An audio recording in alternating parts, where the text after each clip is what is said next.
Hey, what's up, everyone? Welcome back to Luke. I'm on TV. Today I'm going to be doing an album review of Deftones' Gore. Before I get to the actual review, though, I just thought I would give you all a little bit of info, tell you about how I got into the band and what I think of some of their previous work. So I first heard of Deftones back in 1996. I was out driving around with a bunch of friends of mine when Seven Words came on the radio. And there was somebody in the car, and they said, "Hey, dudes, you got to hear this song. Turn it up." So we cranked it, and we're driving along, and I think we're all kind of digging the song. But of course, all of a sudden, Chino just starts launching into that chorus and starts screaming like a madman. And we're a car full of teenagers, so after a while, we kind of start getting into it. We start pushing each other, we start shoving, kind of jumping around the car a little bit, getting wild, getting crazy, basically just car moshing. And it was a lot of fun, and it was actually one of my favorite memories from that period of my life. But anyway, I really did like the song, so soon after that, I went out and I bought the album Adrenaline, and I started listening to it frequently, and I really liked it.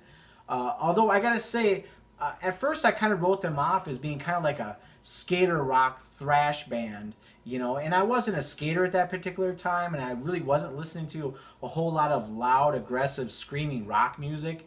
So I knew it was going to be kind of like a novelty for me. I really wasn't listening to a lot of that kind of music, so the only time I was probably going to end up listening to that record is probably when I'm just really in a bad mood. So that's kind of how I wrote it off, how I saw it at first. So anyway, a few years go by, and me and another friend, we decided we were going to go to Ozfest 99. And at that particular time, we were kind of more interested in seeing Primus, Rob Zombie, and Black Sabbath. I saw that Deftones were on the bill, but I wasn't sure if we were actually going to get around to seeing them or not. I wasn't sure of the time slots. I wasn't sure, if we just end up seeing them or not. So anyway, we went and we saw Primus, and that was a really good set. Had a really good mosh pit, was a lot of fun, and good energy and everything. But then right after that, Deftones came out, and like right away they just destroyed the stage. It was loud, it was aggressive, and it was raw. And the mosh pit was insane. It was the most insane mosh pit that I had ever seen, and maybe even to this day. It was just crazy, but it was a lot of fun. And of course, they also played a couple songs that I didn't know of yet. They played My Own Summer and Be Quiet and Drive. And I didn't know those songs because I hadn't picked up Around the Fur. So that was pretty cool, and I really liked those songs. So eventually, I kind of walked away from that a little bit more of a fan. So anyway, then another year goes by, and then Deftones release Change in the House of Flies, the lead single from their next album, White Pony. And right away, I was actually really impressed with the song because it was something completely different. It had a little bit more mature sound to it, seemed a little bit more organic, had a little bit better song structure. It seemed to be well written, and it was something that I really liked. And also, it just seemed to be the kind of song that just changed my outlook on the band. I no longer saw them as like that skater rock thrash band.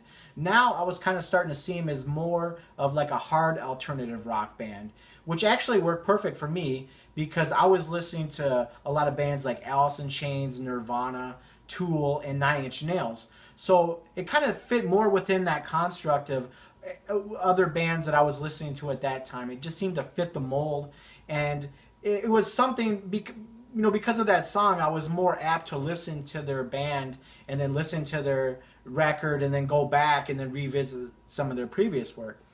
So that kind of worked out pretty well. Now, however, the next record comes out, the self-titled Deftones record, and the first two singles, Minerva and Hexagram, I gotta be honest, they really didn't do anything for me. I just kind of felt that they were kind of boring and uninspired. I didn't really like the songwriting. The lyrics didn't do anything for me. So I just kind of ended up passing on that record. And I kind of lost interest in the band at that particular time. And I actually lost so much interest that once Saturday Night Risk came out, it completely flew under my radar. I didn't have any knowledge of the record. I didn't know that it existed. And I probably didn't really care at that particular time. I was probably just listening to whatever other music I was listening to at that time. So anyway, I didn't actually catch up with Deftones until 2010 when they released Diamond Eyes. So right away though, when I heard the title cut of Diamond Eyes, I gotta say I was extremely impressed. I really like that song. It just has that hard hitting, punch you in the face nature about it, and I really love the hard guitar riff, and I really like the songwriting, and I really like the production of that song. And then the next song comes out, and it's Sex Tape. And this song is surprisingly beautiful. It was very melodic, very soothing, kind of had like a soundscape to it. And it was, something different from the group, something I wasn't used to hearing. And I really liked the sound of that song. And again, the songwriting was good. So now I went out and I bought the album. And I was extremely impressed with the album. I thought it was so well done from top to bottom. It had so many great songs, like Risk and Beauty School, You've Seen the Butcher, and 976 Evil. It had such a great a list of songs on that album. It was just so well constructed. I kind of felt like a lot of the sharp edges that they had in the past had now been kind of sanded off and rounded out to kind of fit more within this construct of the album. And I really like that about that album. It's just such a solid album, such a solid effort. Again, the songwriting and the production and the mixing and the mastering and just the overall performance of the album. I just felt that it was just a very good effort. So anyway, so then the next album comes out, and it's Koi no Yokan, and the first single is Tempest. Now, again, I kind of felt really impressed with this song. It was something different again. It kind of seemed more of like almost like a space rock kind of feeling to it. It just had a different ambience to it, had some more atmospherics going on, and I really liked it. It was kind of progressive in nature, again, for the band. It just seemed like another step forward for the band.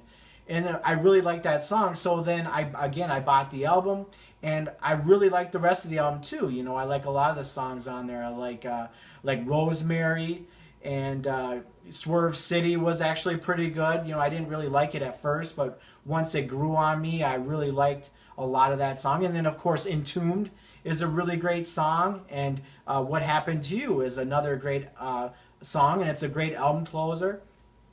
So I really liked that album a lot. I felt like it was another step forward in their progression. So now, in 2016, now they released Gore. So the question is, how well does this album compare to their previous work? First of all, I got to say that I think it compares pretty well. Although, I got to say my first criticism is that I feel like the album is really a mix of the last two records, maybe even the last three. For example, I gotta say, like the first single, Prayers Triangles, I really felt like the first time I heard it, it really reminded me of Hole in the Earth and also Tempest. I kind of felt like the song was a mix of those two. And it seemed to share a lot of bits and pieces and certain attributes of those songs. Like, just a certain melody and the structure of the song just seemed very similar. So then the next song I heard was Doomed User. And I really like Doomed User, but at first I felt that it shared this very similar riff to Diamond Eyes. I just felt like it sounds like almost exactly the same. But one thing I do like about Doomed User is that it does seem very raw. It doesn't have the compressed guitars like what we heard on Diamond Eyes and Koi no Yokan. Actually, I think the rawness of the track kind of feels a little bit more like Bloody Cape, which actually is really cool because I like that song too. But it kind of fits more within that construct. But I do like that it is something different, and it is a new song, arguably. But anyway, it seemed very similar to what we've already heard in the past. The next song, Hearts and Wires, to me kind of felt like a hybrid of Sex Tape and Entombed. I feel like those songs, again, seem very similar in nature, kind of have a similar construct and a certain structure that seems to mesh exactly alike. And then later in the album, we have Phantom Bride. Now, this song, to me, sounds like a kindred spirit of What Happened to You. And I'm actually surprised that this album, or that this song isn't the album closer, because, What Happened to You was the album closer on Koi no Yokan. And this feels very much like an album closer too, although it isn't. The album closer is Rubicon. And I kind of feel like that was kind of an interesting decision. I kind of think that those two songs really should be swapped. and that Phantom Bride really should be the album closer, because it really is something different than we haven't heard from the band before. And on that note, I gotta say, I really like the addition of Jerry Cantrell on the track. I really feel like he really does add something special to this song, and again adds this sound that we haven't really quite heard from this band before. It's kind of a push forward.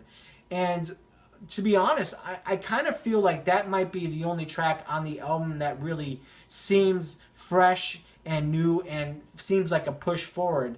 To some degree, I kind of feel like the other tracks on the album, although there are really great tracks, I like the tracks, but I kind of feel like in some way they're just too much of a mix of previous ideas, things that we've already heard. And again, I kind of feel like this album is a mix of really the last two records, and I think that this record would maybe fall somewhere in between the last two records.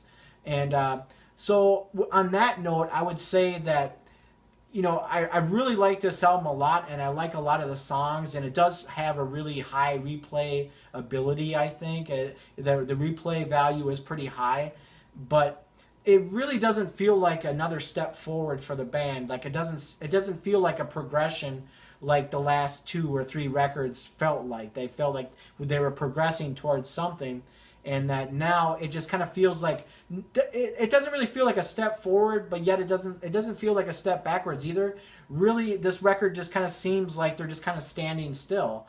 And that kind of raises another question. Well, does it really matter at this point?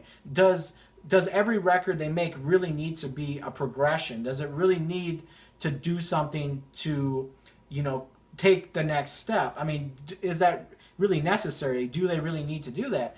And to answer that argument myself, or to answer that question myself, I would say probably not.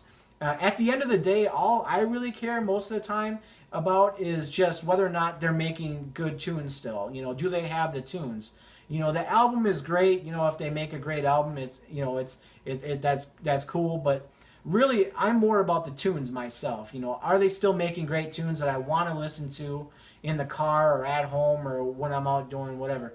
You know what I mean? That's the most important thing. So the answer to that question is yes, they are still making great tunes. And is this a great record? I think it is a very good record. I don't know if I'd rate it quite as high as some of their previous records, but I do feel it's a very good album. So now I think I will give you the rating for this album. But before I do, let me just go back a little bit just to kind of rate the previous albums, just so you can kind of see where I'm coming from. So the first album, Adrenaline, I think I would probably give it an 8 out of 10. I think it was a very solid album, very good debut album. You know, it had a lot of good songs that I like to listen to still to this day. So I would give that album an 8 out of 10. The next album, Around the Fur, honestly, I'd probably give it a 6. I like the 2 main singles, My Own Summer and Be Quiet and Drive, but the rest of the album is kind of hit or miss with me. It's not really something I listen to a lot. Like, I don't really like that album as a whole. Just those 2 songs, to be honest with you. So I give that album a 6. The next album, White Pony, honestly, I'd probably give it a 5. I know there's a lot of you out there that are gonna be like, "What?" and you're probably gonna want to give me flack, and that's fine. If you want to leave comments, and burn me on that, I don't care. That's fine. You know, I'm welcome to whatever argument you want to throw at me. But I gotta be honest, I've gone back to that album time and time and time again, thinking, what am I missing? I gotta be missing something, but I'm not. I every time I listen to it, it's the same exact feeling. I'm thinking it's just the songwriting, really. I think the band was there. I think that the songs had a good sound to them, and again, they were evolving at that particular time. They were maturing and had a better sound. But I felt like the songwriting just wasn't there. It was kind of sloppy. A lot of Chino's lyrics didn't seem to make a lot of sense on that record to me. So anyway, I give that album a 5. So then the next album, their self-titled album, Deftones, I'd probably give a 6. Now that I've gone back and listened to it, I can appreciate Minerva a little bit more, and I really like Bloody Cape. So I think that's a slightly better effort than White Pony, so I give it a 6. The next album after that would be Saturday Night Wrist. I would probably give a 7. I think that had more songs that I do like going back to. Songs like Hole in the Earth and Maine. Songs like that. I really like those songs. So I would say that's a slightly better effort. I would say 7. The next album, Diamond Eyes, I would say, honestly, I'd probably say a 10. Honestly, I think it's a very solid effort from top to bottom. It was very well produced. It was very well mixed. It was great songwriting, and it was well performed. So I think it's very solid. There really isn't any filler tracks, I don't think, on that album. I really like every song on that record. So I would say, and honestly, I would give it a 10. The next record, Koi no Yokan, honestly, I'd probably say an 8. Even though I really liked that album and I thought it followed up Diamond Eyes pretty well, and there's a lot of songs I like on there, there are a few tracks on that I don't really care for. So it's not, as an album, it's not something that I feel is real solid. So I give that an 8. This new record, Gore, I would probably say an 8. But if I were to do half points, I'd probably give it an 8.5. So I would say it's probably a little bit better than Koi no Yokan. And again, but not as quite as good as Diamond Eyes. So I really do feel that this album kind of fits right in the middle between Diamond Eyes and Koi no Yokan. Again, I feel like it shares a lot of similar ideas and bits and pieces and certain sounds and riffs. You know, it shares a lot with those two albums in particular. And I really feel that it just kind of fits somewhere in the middle, and it just doesn't really progress anymore to the next step. It doesn't do anything to push them forward. If it did, I feel that then maybe it would be a 9. But anyway, at the end of the day, I still really like this record, and I do recommend it. And as I listen to it more and more, maybe I'll learn to like it even more. Who knows? But anyway, this is my view on it at the current time. So anyway, this has been my video for the album review of Deftones' Gore. If you have enjoyed watching this video, please make sure to like, comment, or subscribe, and I'll see you next time.